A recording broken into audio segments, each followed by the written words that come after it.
ang ika-266 na Papa mula kay San Pedro.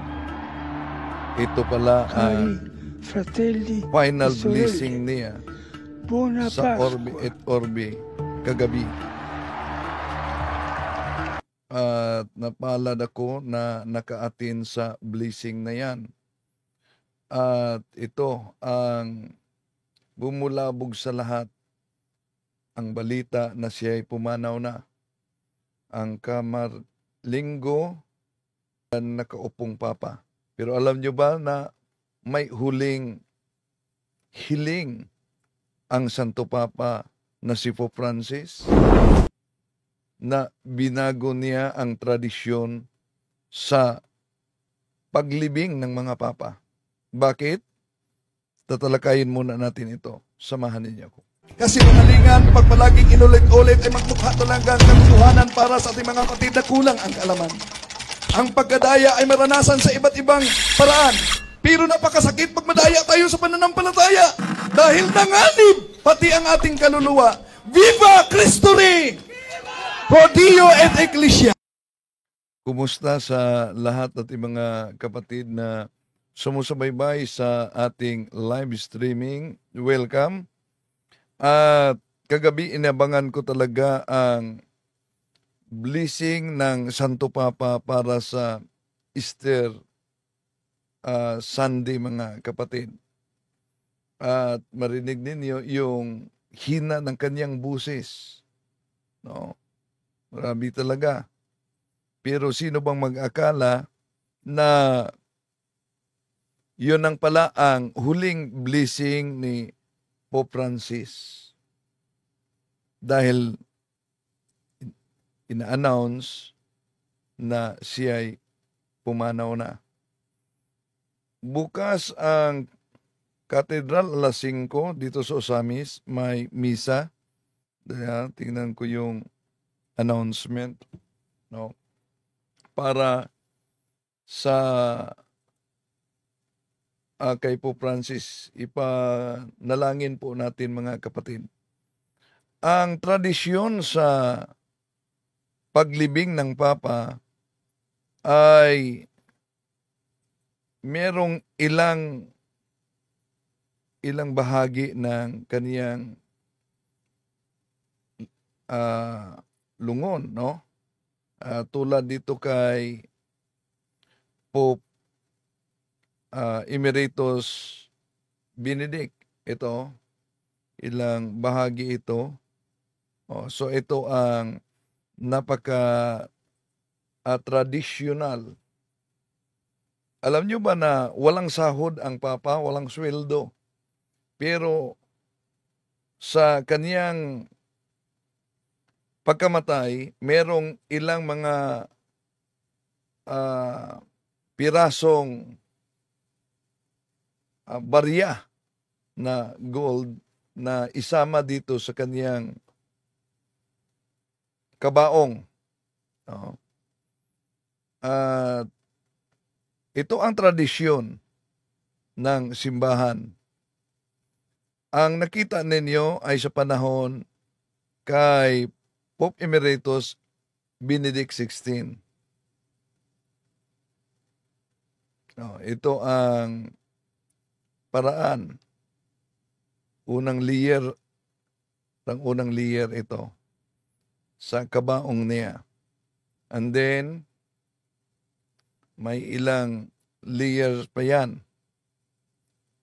Tradisyon na yan noon pa, kahit sa mga hari, mga kapatid. Noong mga ancient times. Para kung hukayin man, ito, makita ninyo, sa kay Pope Pope Benedict Emeritus. Ito na.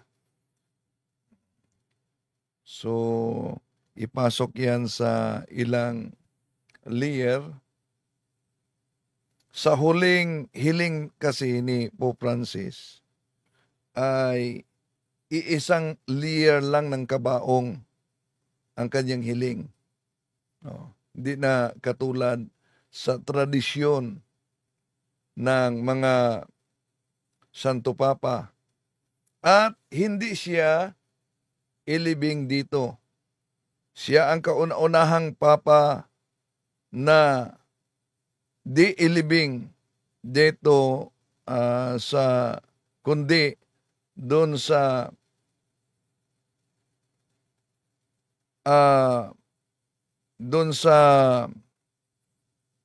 isang simbahan na hiniling niya. Ano yung simbahan na yan? Antayin ninyo. At sisilipin din natin, ito ilang layer na makita ninyo sa tradisyon sa paglibing ng Papa.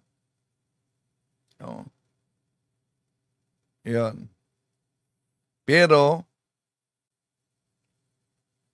ang huling-hiling ni Pope Francis, magiging simple lang at isang layer yung kabaong niya.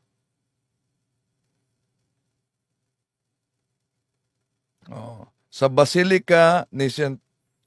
Maria Maggiore, doon siya magpalibing.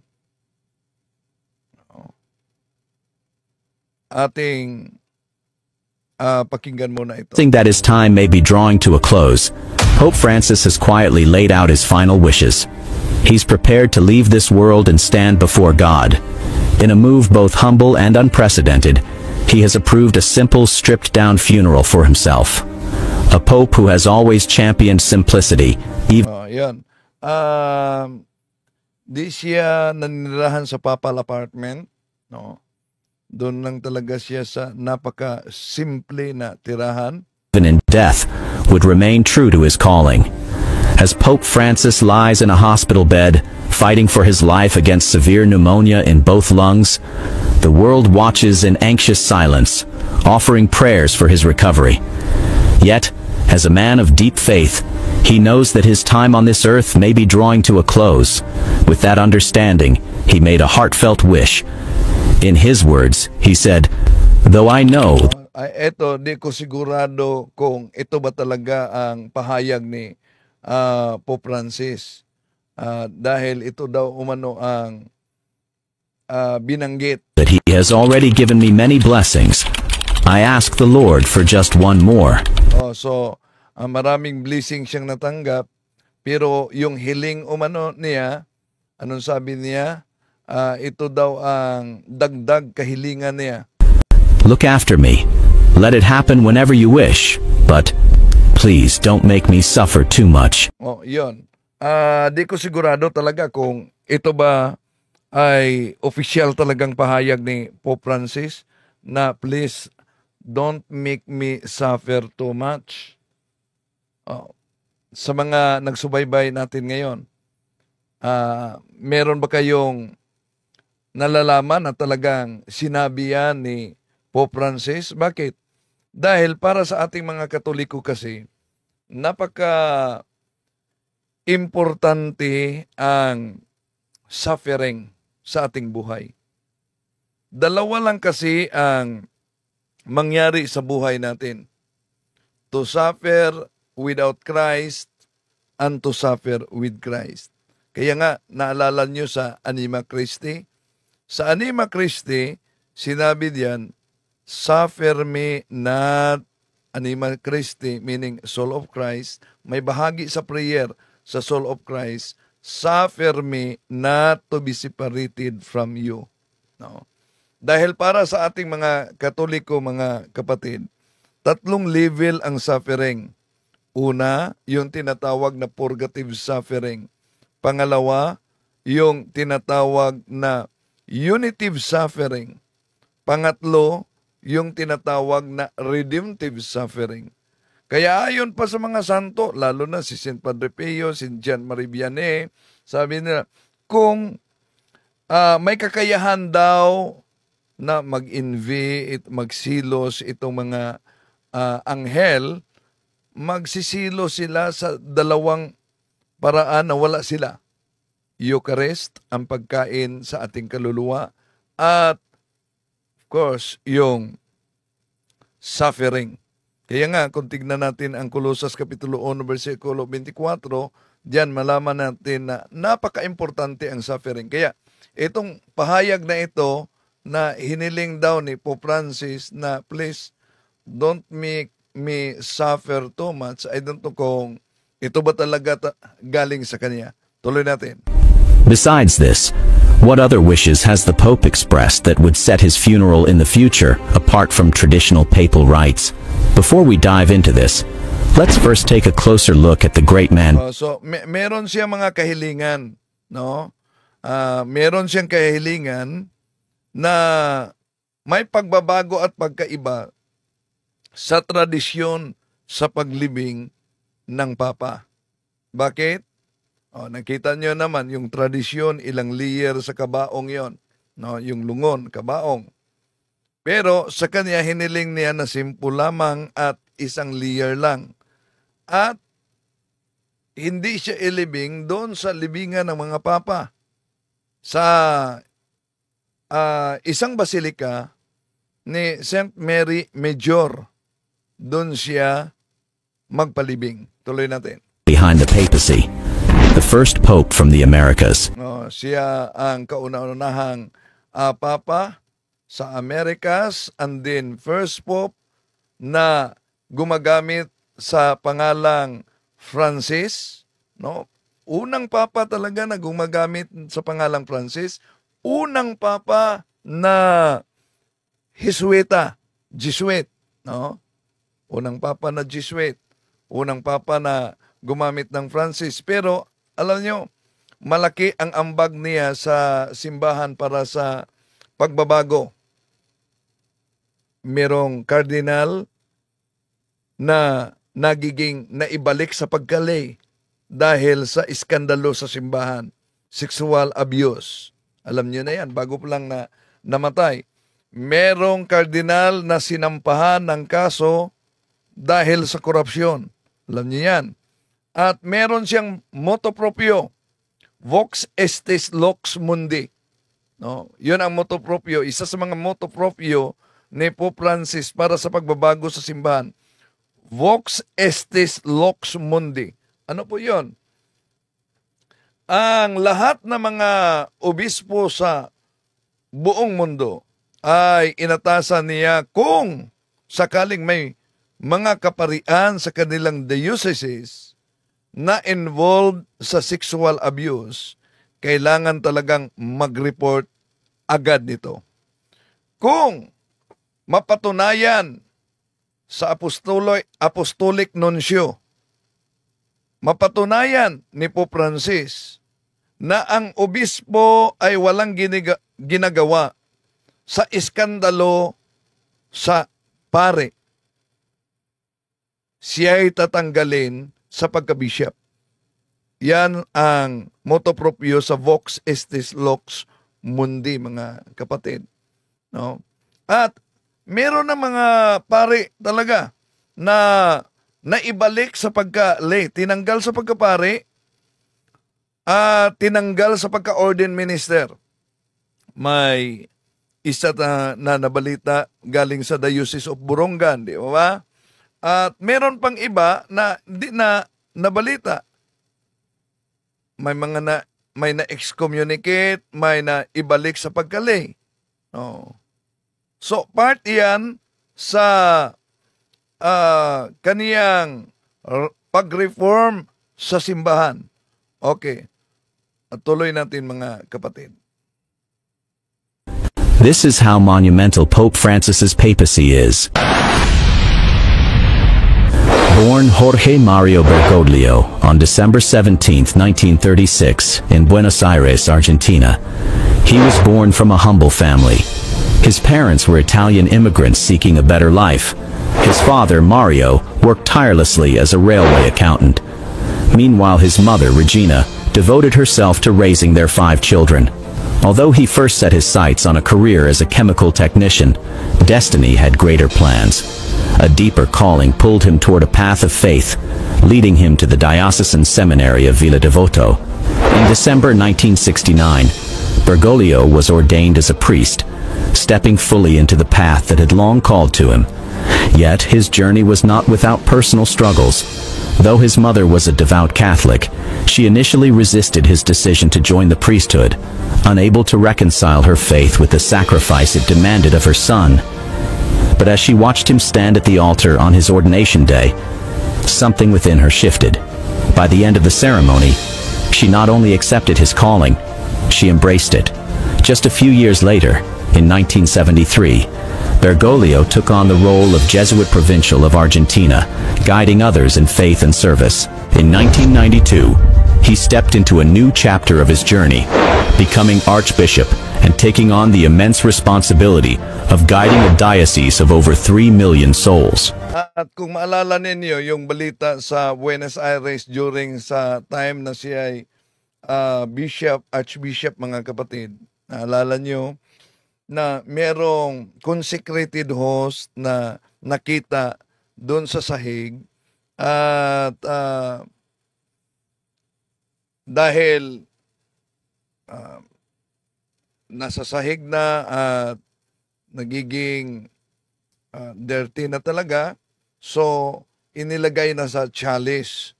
No, yung chalice nilagyan ng tubig at doon inilagay ang consecrated host at nilagay muna sa tabernakulo. Pero kinabukasan, ang nangyari, yung consecrated host na yan ay nagiging kulay dugo at nagiging laman.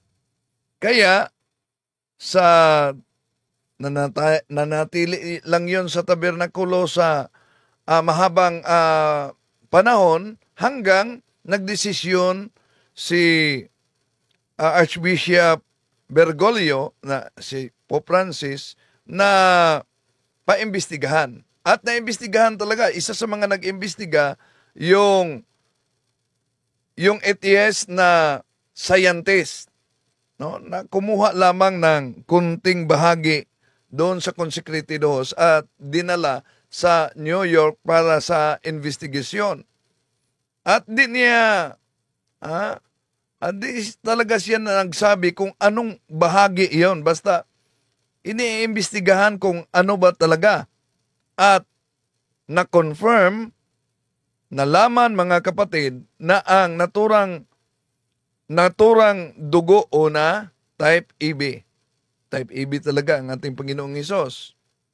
At maliban na type AB, yung laman ay galing sa isang bahagi sa puso ng tao.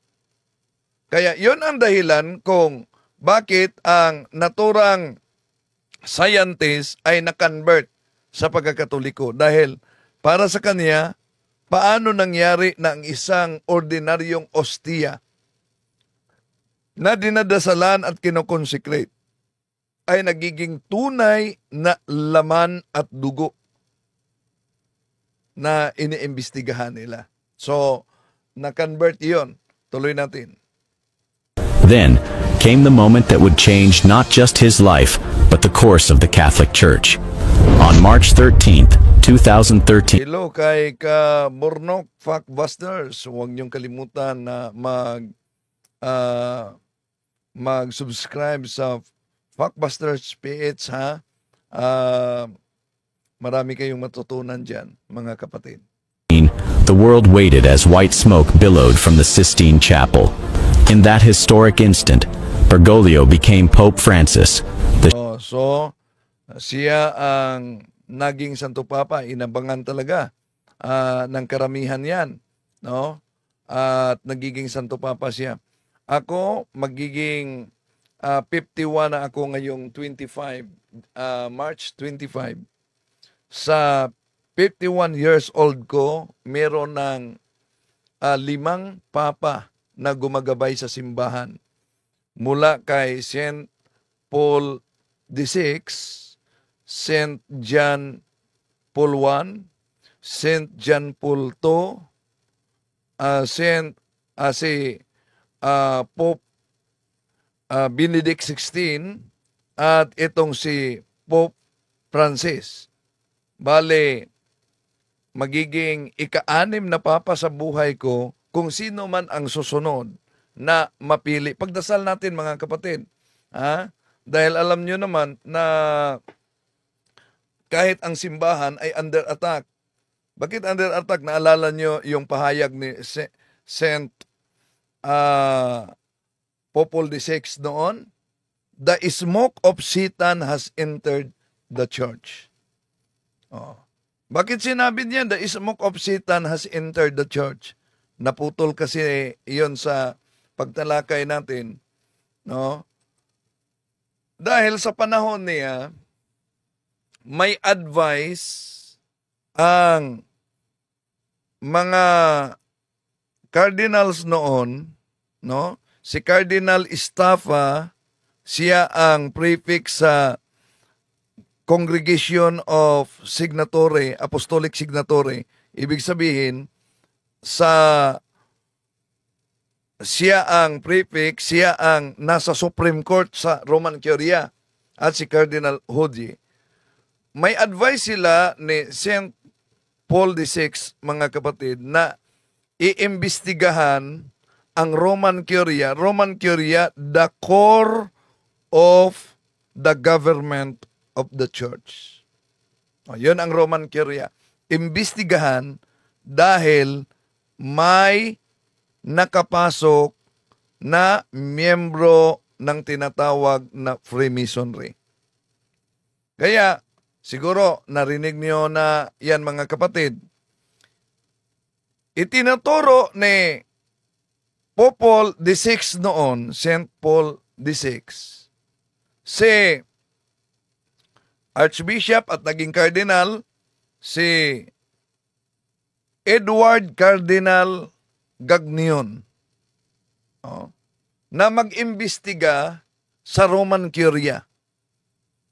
At hanggang ngayon, buhay pa ang kasama niya na si Father Charles Moore, na alam talaga sa buong resulta sa investigasyon. No? Inimbestigahan yan ni Edward Cardinal Gagnion sa loob ng mahigit 3 taon. At ayon pa kay Father Charles Moore, may pagkakataon pa na ang Rome ni Cardinal Gagnion ay niransak doon sa Vatican at ninakaw ang ilang mga dokumento.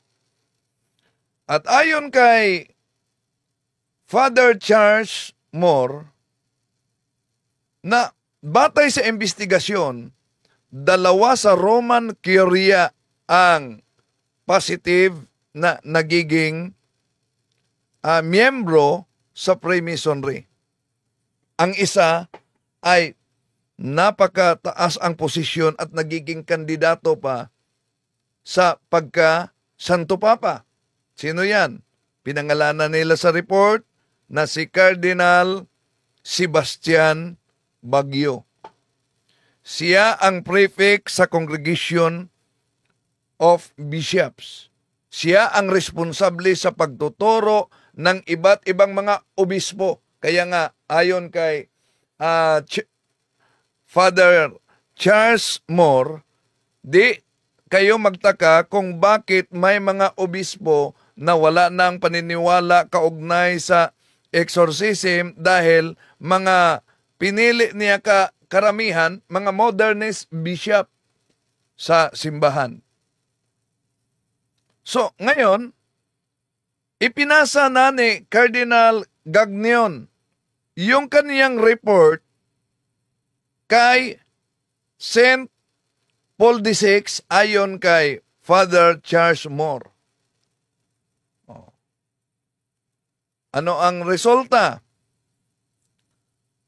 Sabi daw ni Pope Paul VI, nahayaan niya na yung susunod na Papa ang susunod na Papa, sandali, ano yan? Robindel, nagbibinta po ba kayo ng religious items? Sa ngayon wala pa. Ang susunod na Papa ang mag-aksyon sa naturang report. Pero naglabas siya ng pahayag, si Pope Paul VI. Naglabas siya ng pahayag na the smoke of Satan has entered in the church. Namatay si Popol VI. Dinaaksyonan ang report ni Cardinal Gagnon. Pumalit sa kaniya si Blessed ngayon, Blessed John Paul I. Yung tinatawag na the Smiling Pope. At hiniling dahil sa eleksyon na yan, alam nyo, sa eleksyon na yan, ang player sa eleksyon, maliban ni Pope John Paul I, ay sila si Cardinal Giuseppe Sere. Napaka-traditional yan. Cardinal Giuseppe Sere. Si Cardinal Binili. Napaka-talino, traditional yan. At, nagkunwari daw traditional, itong si Cardinal Baguio, Sebastian Baguio. Kasali siya.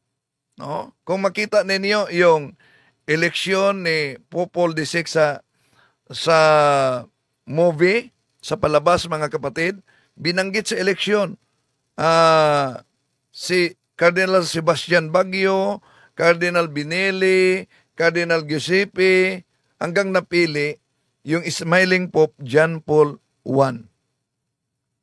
Ngayon, sa pag-upo ni Pope John Paul I, hiniling niya kay Cardinal Binelli na siya ay magiging Secretary of State sa Vatican. Secretary of State sa Vatican. Ngayon, may kondisyon si Cardinal Binelli. Tatanggapin niya ang pagiging Secretary of State sa Vatican provided natanggalin sa Roman Curia itong si Sebastian Baguio na sinabi pa niya, basahin mo muna yung report sa 3 taon, mahigit 3 taong investigasyon ni Cardinal Gagnon. So, malaking posibilidad ayon kay Father Charles Moore na binasa talaga yan ng Papa. Dahil sa advice ni Cardinal Binelli, sabi ni Pope John Paul I, saan natin siya ilagay? Ang advice ni Cardinal Binelli, ilagay siya doon sa Venice. Maalala nyo, etong si Pope John Paul I, sa Venice yan galing. Bakit sa Venice? Dahil meron siyang solid na tinatawag na Curia doon sa Venice para mabantayan siya sa kanyang mga kilos. Yun ang advice. Kaya pinatawag si Cardinal Sebastian Baguio ni Popol VI, Pope John Paul I, para kausapin. Sa umaga, hindi nakausap dahil busy. Alas 8 ng gabi, ika-32 na araw sa kanyang pagkapapa. Ika-32 na araw. Kinausap niya alas 8 ng gabi. Nasa aklat yan ni ni Father Charles Moore. Yung murder in 33rd degree. No, na aklat. Kinausap ni Pope John Paul I si Cardinal Sebastian Baguio at sinabi na ilipat siya doon sa Venice. Alam nyo, galit na galit umano si Cardinal Baguio.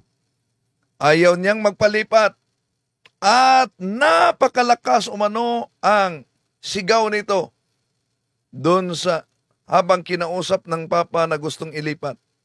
At ayon kay Father Charles Moore, marinig kahit sa mga Swiss Guard sa labas ang galit ni Sebastian Cardinal Baguio. At kinagabihan, Pagkatapos lumabas, kinaumagahan pala, ika-33 na araw sa pagkapapa ni Blessed John Paul I, yon, nakita siyang patay dahil sa heart attack. Oh, dahil sa heart attack. Yun ang background, mga kapatid. So, pumalit sa kaniya si Cardinal Wojtyła sa Poland at naging Pope John Paul II. Ngayon, ibinigay ni Cardinal Gagnion, Edward Gagnion, yung report na resulta sa investigasyon ng mahigit 3 taon kung sino yung tinatawag na Freemason sa loob ng Curia. At sinabi pa ni Cardinal Gagnion na may plano sila na i-assassinate ka. Pero di daw umano pinaniniwalaan ang report na yon ni Pope John Paul II, lalo na yung sinabing may planong i-assassinate siya. Kaya si Cardinal Gagnion na nag-imbestiga dahil di siya pinaniwalaan, nag-resign siya. At si Father Charles Moore ang mismong nagdala sa kanyang resignation letter. At siya ay umalis sa Vatican at pumunta doon sa Colombia, kung saan nagbigay ng mga seminars. Ang nangyari, diba, may assassination attempt talaga na nangyari, Mayo 13, no? Kay St. John Paul II at na ICU siya. Nang siya nagkamalay na, sabi ni Father Charles Moore, ang unang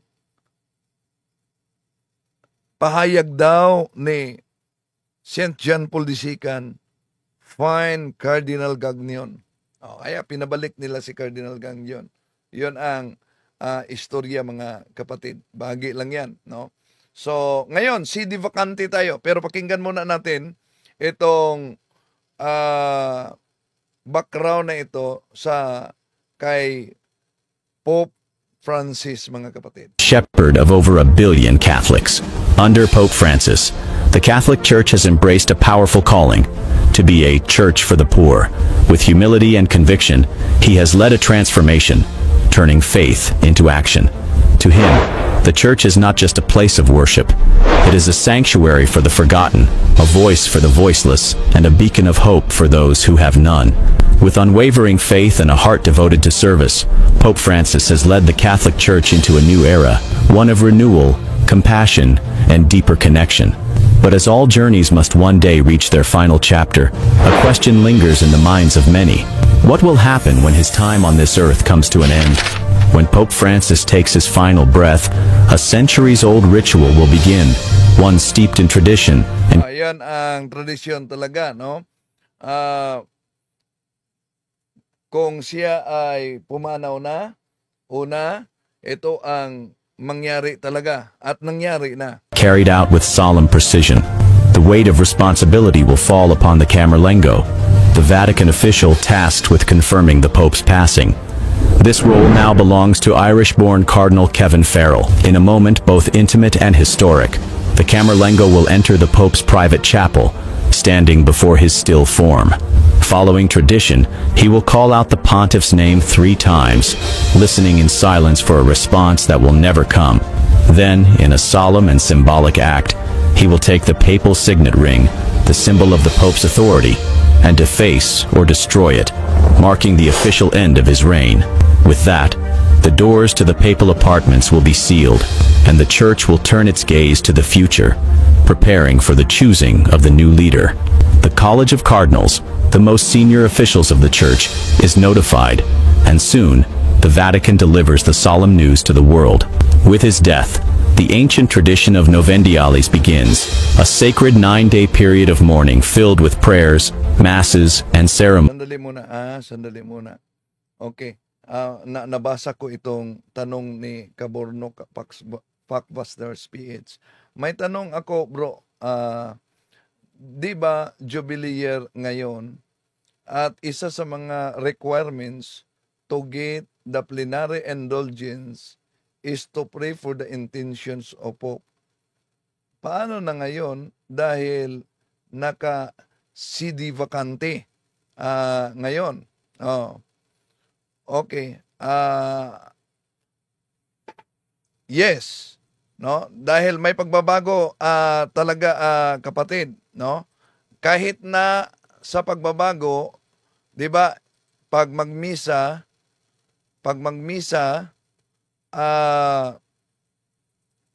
tandaan natin, banggitin yung pangalan ng Papa pag magmisa. Pero ngayon, napatay na ang Santo Papa, di na yan pwedeng banggitin pa. May dalawang ritual sa pagmimisa na una, ang ritual, sasabihin ng pare o obispo na magmisa, be pleased to grant her peace, to guard, unite, and govern her. Yung tinutukoy ang simbahan throughout the whole world, together with ang pangalan ng bishop, our bishop, and all those. So, unang bahagi yan sa prayer. So, di nakasali ang Papa. No, di nakasali ang Papa. Pangalawang bahagi sa formula of prayer, remember, Lord, your church is spread throughout the world and bring her to the fullness of charity together with pangalan ng bishop, wala na ang Papa, and all the clergy. Pangatlong ritual ay be pleased to confirm in faith the charity, your pilgrim church on earth, with pangalan ng bishop, our bishop, the order of bishops, all the clergy. Di nakasali ang Papa sa prayer ng simbahan, mga kapatid. At sa tanong ni Kabornok, kaya ang tanong, di ba, intensyon ng Santo Papa, isa sa mga plenary indulgence, pwedeng magbago. Anong magbago?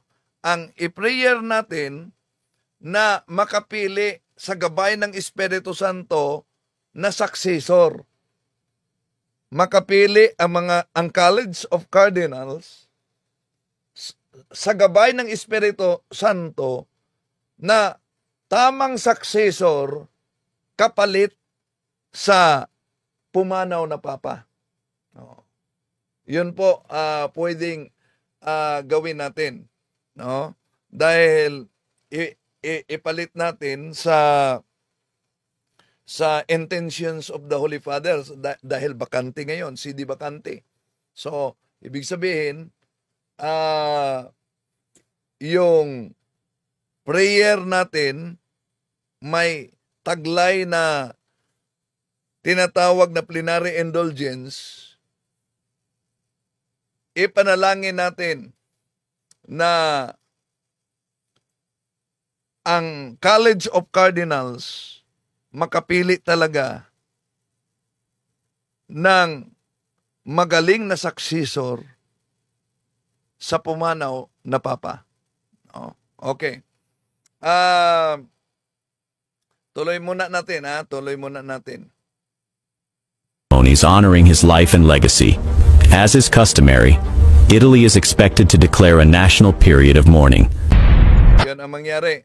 Ito ang kaniyang huling hiling.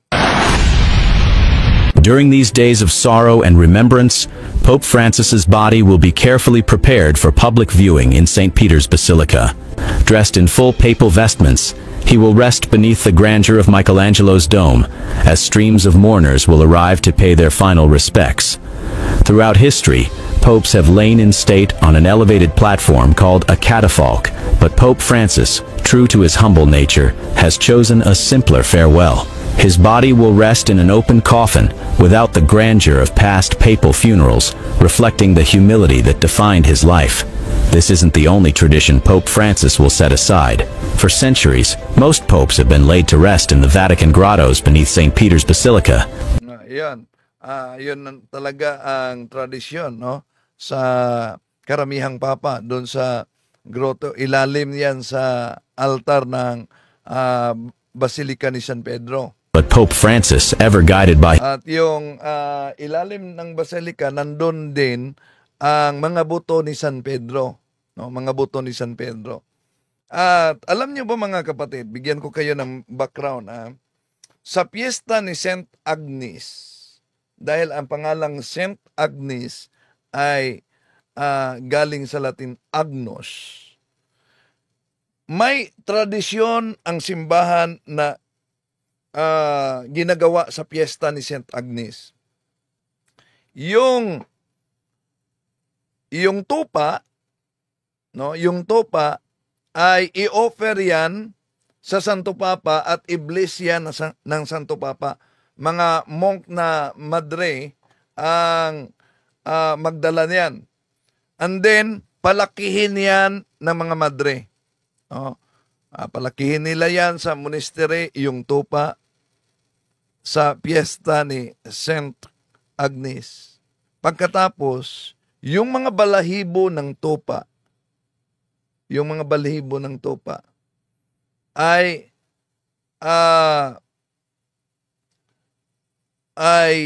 meron silang gawin. Yung nakita niyo yung isuot ng mga archbishop, dito, galing yan sa balahibo ng tupa.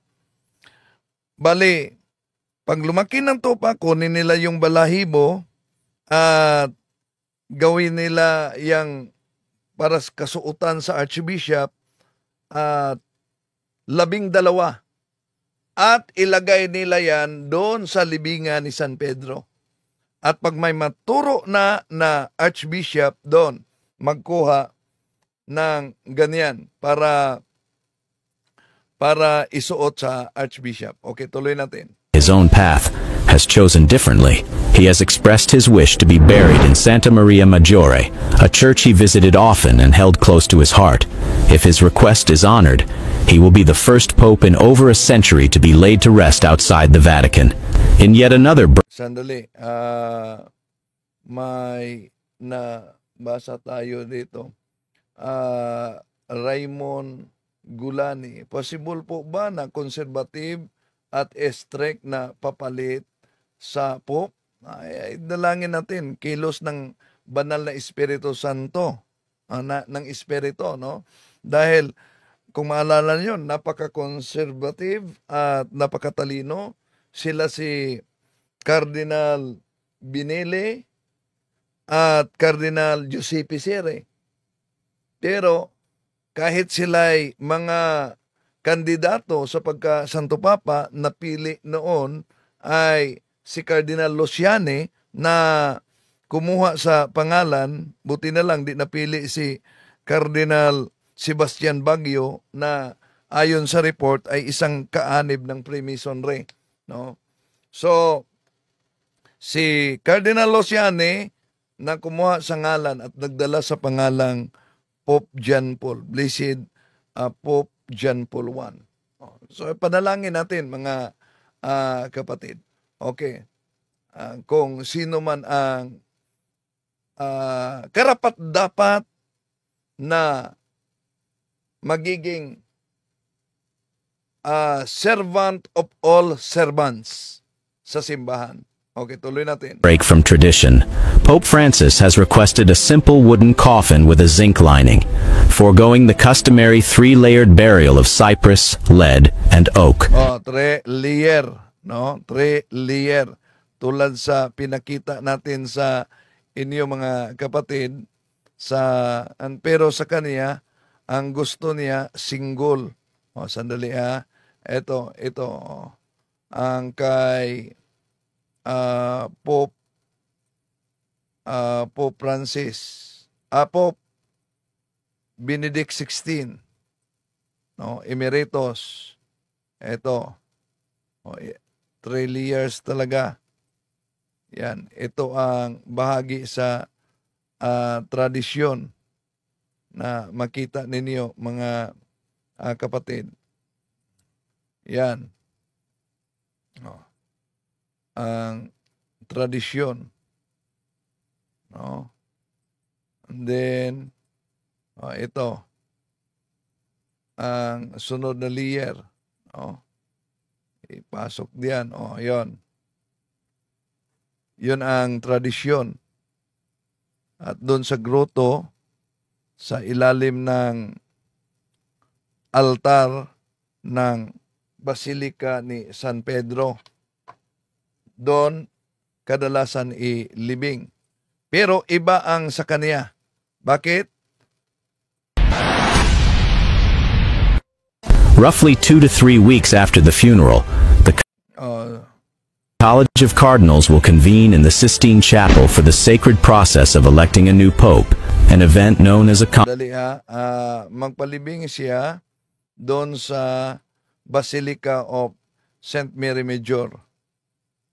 A sacred 9-day period of mourning filled with prayers, masses, and ceremonies honoring his life and legacy. As is customary, Italy is expected to declare a national period of mourning. During these days of sorrow and remembrance, Pope Francis's body will be carefully prepared for public viewing in St. Peter's Basilica. Dressed in full papal vestments, he will rest beneath the grandeur of Michelangelo's dome, as streams of mourners will arrive to pay their final respects. Throughout history, popes have lain in state on an elevated platform called a catafalque, but Pope Francis, true to his humble nature, has chosen a simpler farewell. His body will rest in an open coffin, without the grandeur of past papal funerals, reflecting the humility that defined his life. This isn't the only tradition Pope Francis will set aside. For centuries, most popes have been laid to rest in the Vatican grottos beneath St. Peter's Basilica, but Pope Francis, ever guided by his own path, has chosen differently. He has expressed his wish to be buried in Santa Maria Maggiore, Ayun, Santa Maria Maggiore, doon siya magpalibing. a church he visited often and held close to his heart. If his request is honored, he will be the first pope in over a century to be laid to rest outside the Vatican. In yet another break from tradition, Pope Francis has requested a simple wooden coffin with a zinc lining, foregoing the customary 3-layered burial of cypress, lead, and oak. Roughly 2 to 3 weeks after the funeral, the College of Cardinals will convene in the Sistine Chapel for the sacred process of electing a new pope, an event known as a conclave. Only cardinals under the age of 80 are eligible to vote, casting their secret ballots into a chalice placed upon the altar. Alam niyo ba na kahit cardinal na excommunicated, basta nasa 80 years old, pwede siyang makabuto pa? This exclusive assembly of cardinals is often called the world's most powerful electorate, and for good reason. Imagine this: just over 100 men bound by faith and tradition carry the immense responsibility of selecting the next spiritual leader for billions of Catholics worldwide. Unlike political elections, where candidates face intense public scrutiny, the papal selection unfolds behind closed doors, steeped in secrecy. Most cardinals enter the conclave knowing little about the potential successors. A 2/3 majority is required for a candidate to be declared the new leader of the Catholic Church. If no clear winner emerges, multiple rounds of voting take place. All eyes will turn to the Vatican as smoke billows from the chimney above the Sistine Chapel. If the smoke is black, the cardinals have not yet reached a decision. But when white smoke appears, a new chapter in church history has begun. The Catholic Church has a new leader. Yet the new pope may not come only through Pope Francis's passing. He has openly considered another path: resignation, should his health prevent him from fulfilling his sacred duties. As uncertainty looms over the Vatican, one thing is clear: whether through resignation or something more final, the legacy of Pope Francis is approaching its defining chapter, and with it, the future of the Church may be about to change forever. However, no matter what lies ahead for the Pope, we can find peace in a deeper truth. Earthly rest is not the final chapter of our story. It is merely the beginning of something far greater. The promise of resurrection is at the heart of Christian belief, as Romans chapter 8 verse 11 reminds us. If the spirit of him who raised Jesus from the dead dwells in you, he who raised Christ from the dead will also give life to your mortal bodies through his spirit who dwells in you. Tandaan natin mga kapatid, no? Tandaan natin ito. Ito talaga ang reality. Yung tinatawag na eschatology sa teaching ng simbahang Katoliko. Ano yung eschatology? The four lastings, na ang tao ay mamatay at sa kanyang kamatayan haharap sa tinatawag na particular judgment. And then, dalawa ang patunguhan, langit o impyerno. Baka sasabihin, bakit hindi kasali sa eschatology ang purgatory? Dahil four lastings kasi ang eschatology. Ang impyerno ay temporal, ang purgatorio ay temporal punishment. Kaya alalahan at tandaan natin yung sinabi ni Saint Dominic Savio, napakaganda para sa atin na mga sumusubaybay ngayon. If we do not become saints, anong sabi niya? If we do not become saints, we have wasted our time on earth. Ulitin ko ha, ano ang sabi ni Saint Dominic Savio? If we do not become saints, we have wasted our time on earth. Kaya sa mga seminars, mga kapatid, paulit-ulit ko itong sinabi sa mga kapatid nating mga laiko at sa mga kaparian na habang nasa mundo tayo, nandito pa tayo sa ibabaw sa mundong ito, di natin kalimutan na mag-ambisyon ng mas mataas na ambisyon sa buhay na ito. At ano yung ambisyon na dapat meron tayo? Ang ambisyon na magiging banal. Dahil kung yon ang ating ambisyon, sigurado talagang ibigay yan sa Diyos dahil nagiging kaisa sa kanyang ambisyon para sa atin. 1 Peter chapter 1 verse 16, magpakabanal kayo dahil ang Diyos ay banal.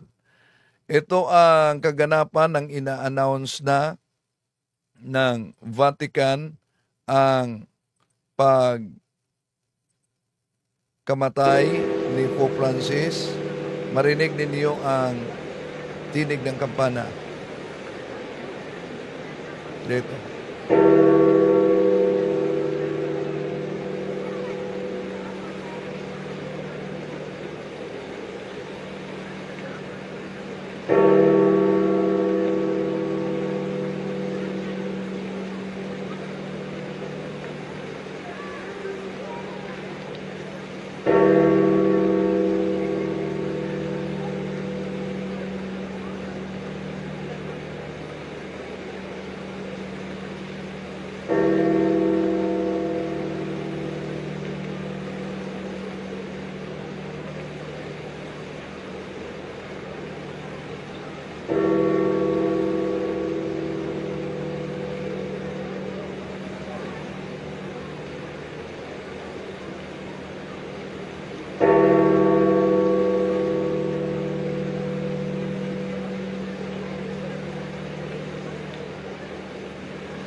Ang tinig ng kampana ay hudyan na ang Papa ay sumakabilang buhay na.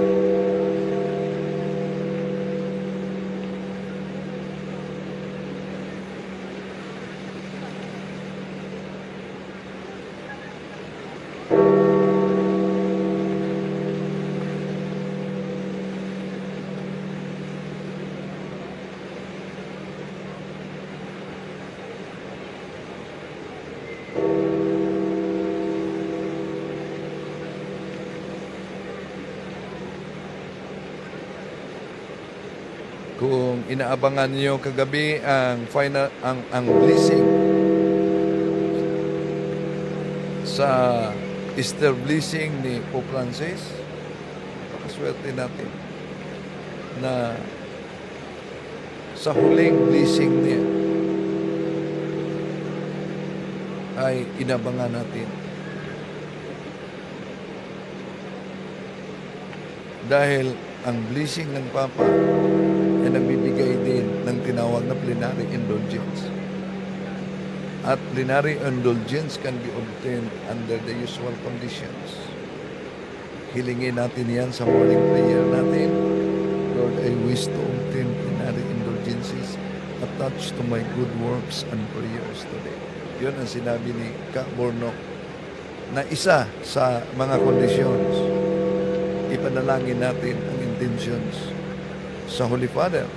Pero ngayon na si bakante, wala tayong Papa, so ang ipanalangin natin ng College of Cardinals pagkatapos sa paglibing ng Santo Papa, magsagawa sila ng conclave. Sana sa gabay ng banal na Espiritu ay makapili sila na kaaya-aya at karapat-dapat na mamuno bilang servant of all servants sa ating simbahan. Ipanalangin po natin yan, mga kapatid.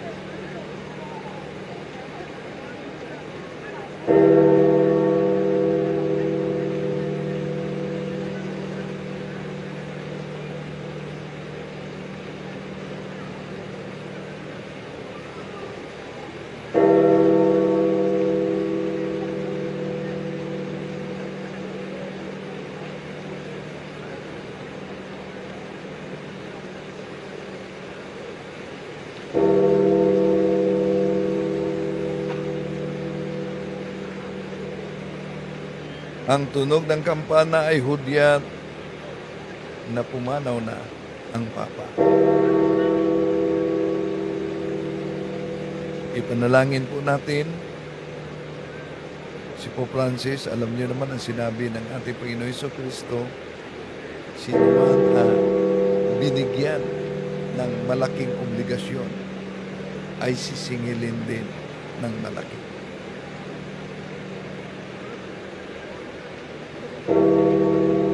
So, yun ang makita ninyo, marinig sa isinagawa na doon sa Vatican, no? Matapos ipinaalam na pumanaw na si Pope Francis. Panalangin po natin yan, mga kapatid, lalo na ang kanyang kaluluwa. No? Okay? So, silipin muna natin ang ating mga kapatid na pumasok ngayon. Okay, ito. So, sa lahat ng mga kapatid,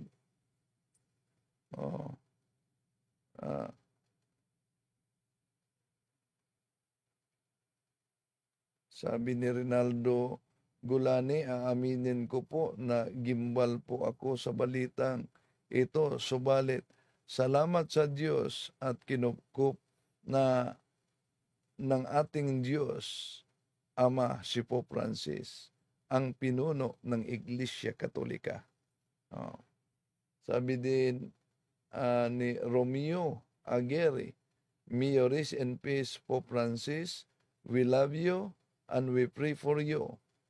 Si Ketons TV, what if Cardinal Sara tapos gawin niyang ordinary ang TLM tapos extraordinary ang Novus Ordo? Paano magiging extraordinary ang Novus Ordo? Si rest in peace, Pope Francis. Okay. Sa mga si Priest Johan, hello. Ako po si Tuto pa-shout out po, please. O sige, ilagay mo kung saan ka nakatira, kapatid. So, yon lang mga kapatid. Maraming salamat po sa inyong pagsubaybay. Panalangin po natin. No?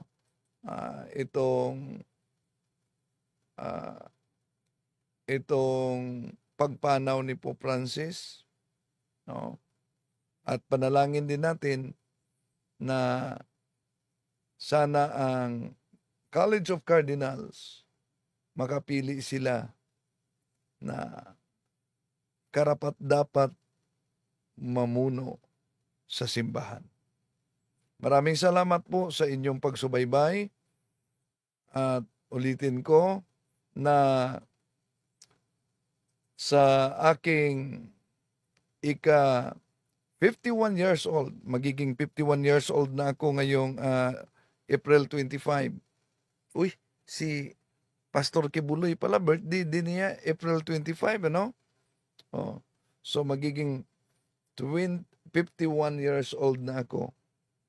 And I have lived as a Catholic under the watchful care of the 5 Supreme Pontiffs, Saint Paul VI, Blessed John Paul I, Saint John Paul II, Pope Benedict XVI, at Pope Francis.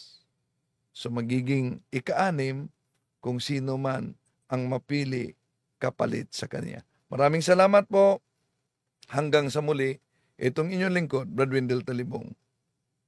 Panalangin po natin ang simbahan, ang College of Cardinals, at ang kaluluwa